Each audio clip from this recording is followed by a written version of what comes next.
sabi ni General Bato, ayusin nyo ang statement, taro nga ang inyuhang statement nga magkatugma ang pizza at ang area kung saan nagkaroon ng pagbigay ng pera at pagtanggap ng pera. Kasi magkaiba ang aming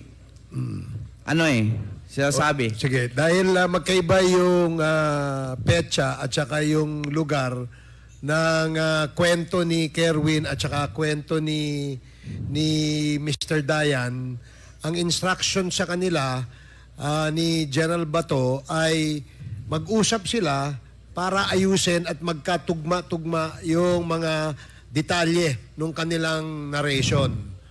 Sige. Para daw... Mr. Chair, clarification lang din. Yes, Congressman VG. Mr. Chair, I've noticed that the resource person mentioned Ching Biloso. That's the congressman. I understand that. But he also mentioned Richard Gomez. Is he referring Richard Gomez? And then he said another congressman, Richard. Is there another congressman? I mean, is there a third person? Or is just the same that?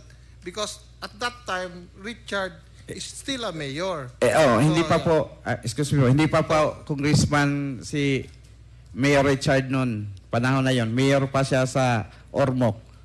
So, two-person lang. Yung Point of sinabi mo order, kanina, Mr. Chair. Richard Gomez, that's Okay. the same person. Okay. So, are you satisfied with the reply of Mr. I think Espinosa? he's just referring to two persons, Ching Biloso as the congressman, and the referring of Richard, Congressman Richard, is the same as Mayor Richard Gomez, but he is still not a congressman at that time. Katong panahon na dili pa siya congressman, si Congressman Richard. Mayor pa ng Ormoc. Okay, thank Di ba, Okay. ikaw, siguro mismo ikaw, nabasa nimo ang affidavit nga gipang papirmahan ni Joby sa mga tao nga nagtrabaho sa AMOA, nga gipugos. Mr. Chair. Sige, you can, dire-diretso ka na lang. Mr. Chair. Please refrain from asking. You will have your time later unless a point of order is raised. And that is the only time that the chair will recognize you. If indeed it is a point of order. May I know what is the point of order, Congressman Abante? First of all, I think that Mr. Espinosa should always address the chair before he speaks, and that he ought to let the congressman finish his statement first. So, may I also request, Mr. Chair, that before any questions can be asked, that Mr. Kerwin would be able to finish his narration. Okay, let me remind again the members present that the ground rules that we have set for the Quadcom hearings is number one, we cannot interrupt our resource persons. Number two, no interjections will be entertained.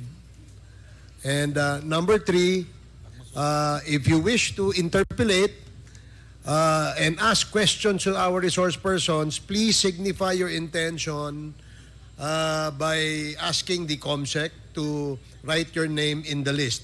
As of the moment, we have a list of those who wants to interpolate Mr. Espinosa pagkatapos po ng kanyang salaysay. So, we will now proceed. Please, mahaba pa ba yan, Mr. Espinosa? Mahaba-haba po to kasi hanggang katapusan, hanggang sa nagburol si Daddy. Yung nasa krami po ako, Mr. Chair. Sige, pero maiksi na lang to. Sige, pakibilis mo lang at every time you will answer, you address the chair. Yes. Okay, sige. Maraming salamat. Pasensya na po, Mr. Chair. Yun. Nag-usap kami ni Dayan, plinansya namin yung dapat naming sabihin sa Senado para magtugma ang mga lugar, pizza, at kung ano pa.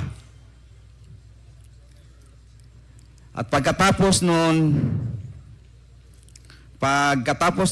kinausap ako ni Sir Bato.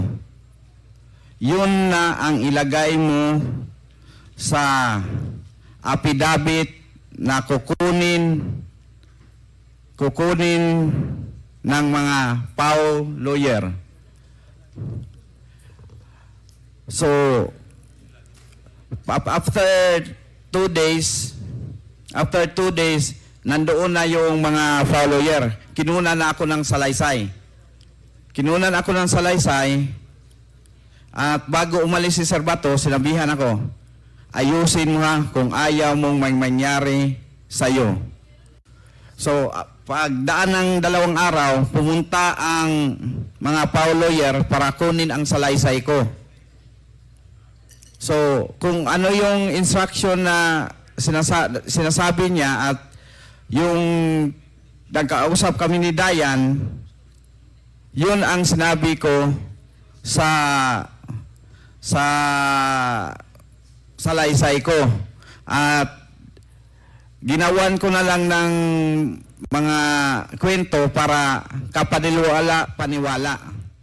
Pero walang katotohanan po yun lahat. So, natapos ako kinuna ng salaysay, nagtestify ako sa Senado, at yung nabanggit ko kanina nga Ching Biloso, nakaharap ko rin pati si Ma'am Laila para akong murakog matunaw nga muatubang nila kay wala dili man mi kaila. Para daw siyang matutunan nung nagkaharap sila kasi hindi daw sila magkakilala. Na ginawan ko sila ng mga kwento na isali sa kalakaran sa droga at mga protector. So, na-clear yung sinabi ko na hindi kasali si Mr. Ching Biloso, pati si Ma'am Laila lang talaga ang puruhan. Kasi yun naman talaga ang target nila na ipin down si Ma'am Laila. So, after nun, binalik ako sa Senado. Pagkaraan ng 1 araw, nagtaka na lang ako, may dumating na pare at pinakumpisal ako. Gipakumpisal ko sa pare. So, pumunta kami sa usa ka kwarto, matong nangutana ko sa pare. Pader, ikaw ray ni Ari para pakumpisalon ko nimo. Na dili request ni sa mga pulis nga pareon ko para pakumpisalon. Okay, tinanong daw niya yung pare, no? Na kasi nagulat siya at meron dumating na pare. So, nagpunta raw sila sa isang kwarto, tinanong niya yung pare, Father, pinapunta ka ba dito? Ikaw ba yung pinapunta para magkumpisal ako?